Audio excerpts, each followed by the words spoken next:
Hello, welcome back to our ESPN Los Angeles studios. Kobe Bryant. All right, I'm going to share with the world what I just got to witness here. Okay. Kind of cool to be sitting in this chair, two down from you, Jalen Rose is right here, and watching you do your lead-in.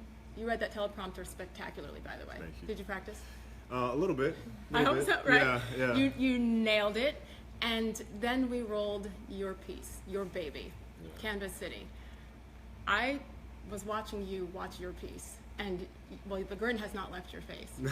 I've always said I hate that "how do you feel" question, but Yeah. how did it feel to sit there and watch it debut? It's a surreal experience, because from the moment of having that idea to actually then having to write it and then storyboard it out and then actually make it to then finally seeing the finished product, and I mean it's an unbelievable feeling. How long was that process? It was probably about 3 months or so from That's pretty quick. From original idea to then moving into writing the script and then actually executing some of the ideas. It was hard. I mean, a lot of those ideas, like the animation with the train, the stop motion animation, we were trying to do things that hadn't really been done, and trying to come up with those ideas and how to problem solve those things was a challenge. And but we had a great team. So, real quick though, if people did not see it on ABC, where can they see it immediately? Well, they can see it on ESPN.com. ESPN.com. ESPN.com is going to put it out, digital version, and it's that's where you can check it out. Okay, where did the Musecage concept come from? Yeah, it came from the idea. It started all with the idea of all of us have muses, people that we look up to, kind of our North Stars, right? And then from there, the idea kind of started growing. Okay, well, when I'm playing, are those inspirations still within you? Yeah, they are. So when you go and play in a game, if you're in a zone, then how would you describe that? And that's when I started playing with that idea of Musecage. And when you're in your cage, you're locked in, you're there, right? But that moment breaks when you step outside of the cage and want to see what's going on outside, and that's where you lose your focus. And so that's where I started kind of building idea upon idea. And then when the puppet came to me in this kind of the city, that's when I was able to recall Musecage and try to make that a teaching point. So the puppet, Little Mamba. that's Little Mamba, yeah, which makes sense. But how did you think that would translate? I guess why is the question. Why did you think that this random little puppet, a sock puppet, would translate? Well, just from growing up watching Sesame Street and all those things, I just felt like puppets were such a fun, disarming way of talking about heavy concepts. I mean, how can we touch on really heavy concepts, but do them in a very non-threatening sort of way? And puppeteering was a thing that just came to mind from watching Sesame Street all those years growing up, and said, this may work. Remember what I told you the first time I watched it, which was not a complete version, but the opening scene and the music. I mean, I'm cheesy anyway, but I was like happy cheesy, and it took me directly back to that scene in Sesame Street 500 years ago in that flower box where you get inside and you see a different world. Yeah. So, I mean, hey, I'm not watching Sesame Street anymore, but you accomplished that. What's your hope that people have taken from this today, or as they prepare to watch it? Yeah, it's something that the family can enjoy together. I wanted to create something where the family can all sit as one and enjoy a sports piece of content. Yeah. Where they can actually learn something valuable, but laugh, and the kids can enjoy it. That's what I wanted to do. If I can inspire a child to be better, and then inspire the adults to find the child within themselves, then I feel like we've accomplished our goal. And your kids helped with this, right? Oh yeah. From the inception, from writing the script and writing the dialogue, and now I'd sit there and we'd sit at home and I'd throw some of these lines out at them, and Gianna, she looked at me and she said, because originally I just had destroy, dominate. It wasn't a kind of a beat. Yeah. And she just started playing with it. She just destroy, dominate, and I was like, that's where that came from. That's awesome. So yeah, that's where that came from, and the little beats, like, Musecage, muse me. I mean, that's her just kind of throwing things around. And I'm like, that's awesome. Listen. So I'd write it, and then we'd read it together, and she'd be Little Mamba, and that's how it came to be. So they must be proud too. I mean, this is theirs as well as their dad's. Yeah. Because I mean, they were there from the beginning of it all, and like coming into the office and looking at the entire city actually being built. Right. And seeing it and playing around with it and saying, okay, this is interesting. I want to know more about this. I want to know more about that. So when we're on the show here a few minutes ago, and I asked you when you got in that place, into your Musecage, and felt like you could go to another level, I was surprised at your answer. 09, when your rookie year was 1996, and you had accomplished so much before 09. So, I mean, wouldn't it be fair for me to assume it was like when Mamba actually came out, like 04-ish, right? Yeah, I started kind of understanding the separation of things and understanding there's Kobe Bryant the person, and then there's Kobe Bryant the Black Mamba. And understand that there's a difference. Right? When I step into that arena, I am not the fun-loving person that hangs out with his kids and I'm used as a human jungle gym. I'm not that anymore. I'm something else. And so having that duality is where it started. And then understanding, okay, what goes into that duality? So in the Black Mamba, what are the inspirations that are keeping that fire burning, right? And that's when you start playing with muses and those significances and start kind of putting a bow around it. So the Rockets Thunder game is on. It's right over there. And so when we're watching these two people in particular, Russell Westbrook and James Harden, who are just playing out of their minds right now, what should we be looking for to know whether or not they're in? Well, they're kind of two different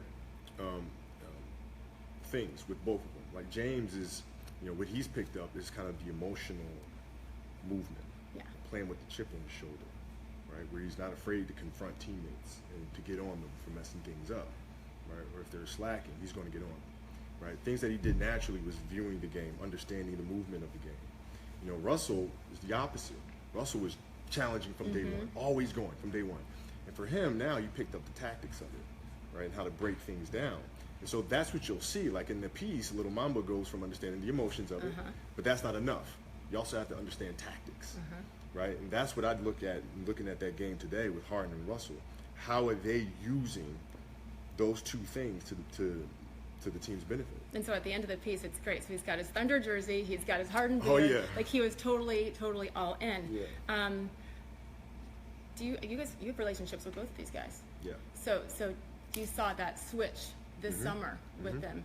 How so in particular? Because they already were great players, but now it's beyond. Well, it's playing with such a sense of urgency. When I talked to James, it was, this season is it. I'm coming. It's everything else. The heck with everything else, with what everybody else is saying. Why? Why this season? Because I think that the switch was made last year when he played so well, and not to be named on any of the All-NBA teams. It's like, really? Okay, now I'm going to play in a way where you can't deny me. Right? Nothing you can do will stop me. And for Russell, it's the same thing. I mean, he phoned me up. We went to go work out, and I told him to be at the gym at 6. And I got there at 6, and he's been there since 5. He's like, no, I'm going to show people. They think we're done. They think this is it. No, I'm not having it. Right? And those are the switches that happen in athletes. And you see it a lot. When you hit that rock bottom portion, when you feel like it's rock bottom, the only way is up. When you play with a sense of desperation and urgency that wasn't there before when you had a cushion. Almost that underdog mentality as well. And with Harden, it's been fascinating to watch. Because what a challenge for him to come into this season. Okay, certain people aren't in the locker room anymore. We have a new head coach. But he was asked to change positions and change the way he's always played. And for him to be able to do this and lead the league in assists so quickly, he had to change a lot here. Well, he had to do a lot of homework. Because now you have more responsibility. But now it's like a quarterback.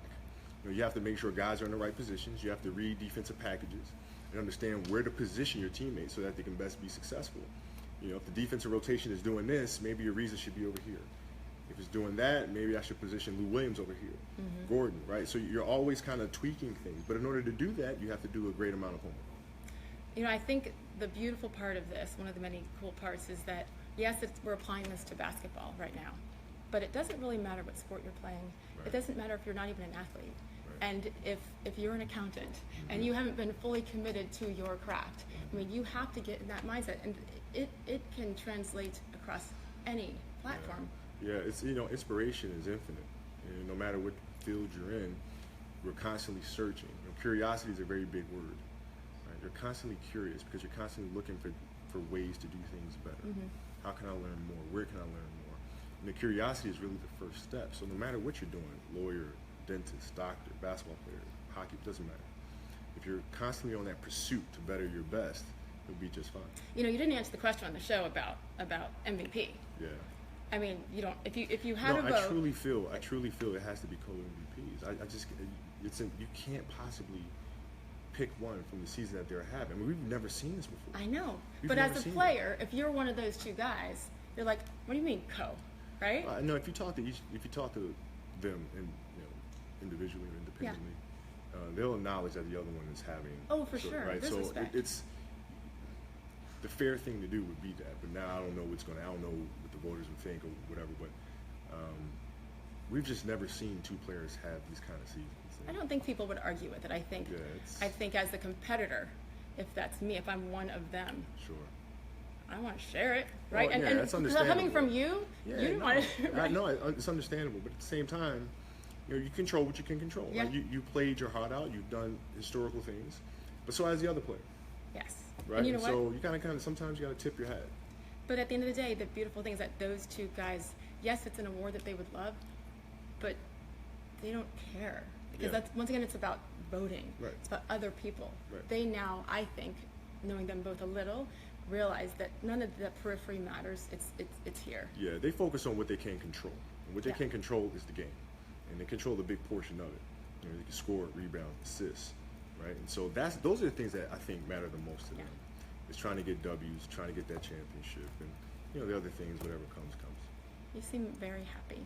I am. I mean, I can go to office and create stories all day long. That's what's there not to love. It's awesome. And you're able to pick up the kids. Oh, You're around probably way too much for your wife. No, she loves it. She, we doing things with the kids and activities and taking them to school, picking them up from school. Those and, little things. Yeah, bringing them into the office, being a part of this whole process.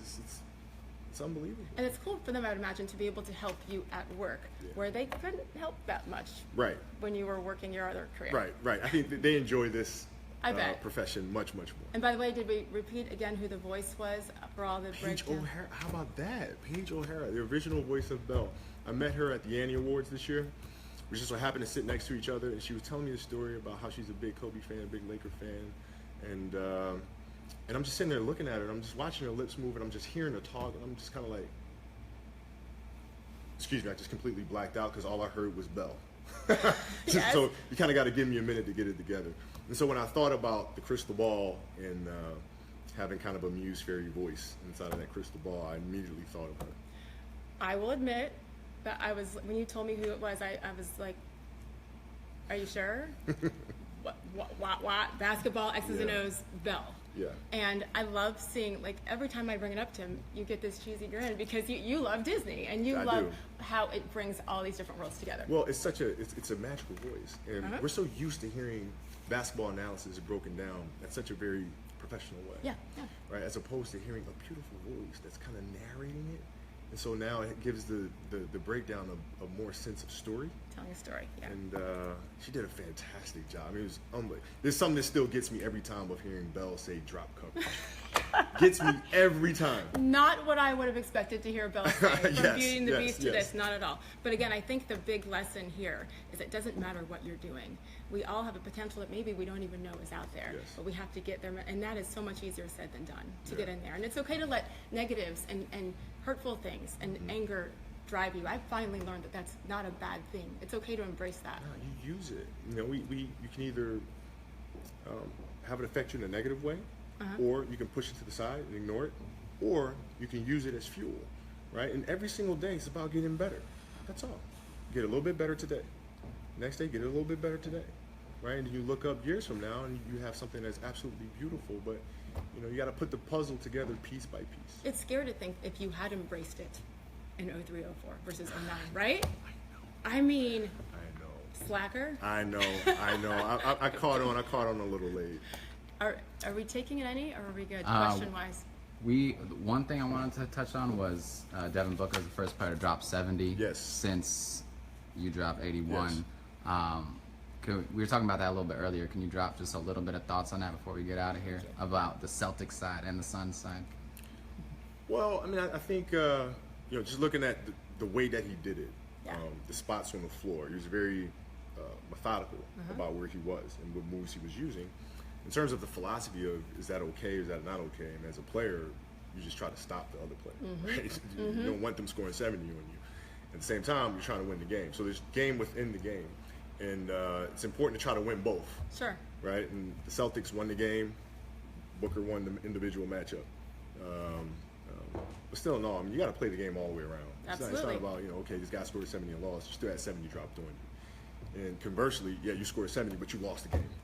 Right? So it's well, afterwards, they're holding up a sign with everybody hanging out, after they which was a little bit awkward to me, you know, but it's a different world. It's one of those things that, that game is, we still have to appreciate that game and not get lost in that, because the fact of the matter is that win is going to sit on the books for the time being. Scoring 70 is something that we haven't seen. He's 20 years old. I mean, that's 70 points is a lot of points. I mean, so we still have to appreciate the fact that somebody did that. Please, I live in Phoenix. I mean, I'm totally a fan of this team and this kid and the coach, but his upside.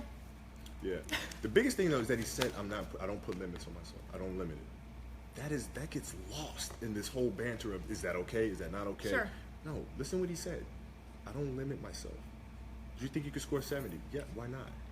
It could have been 80, could have been 90, right? It's that mentality that's very important for the next generation of players to understand. You do not limit yourself. I feel like that's rare, though. Yes, but we need to focus on that instead of all the trivial stuff. Like, listen to what he said about it.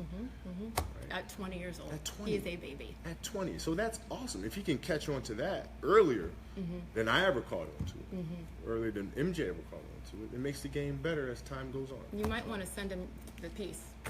Yeah, hopefully he'll watch it. It'll be good. Congratulations. Thank you. Really, really happy for you. Thank you. All good.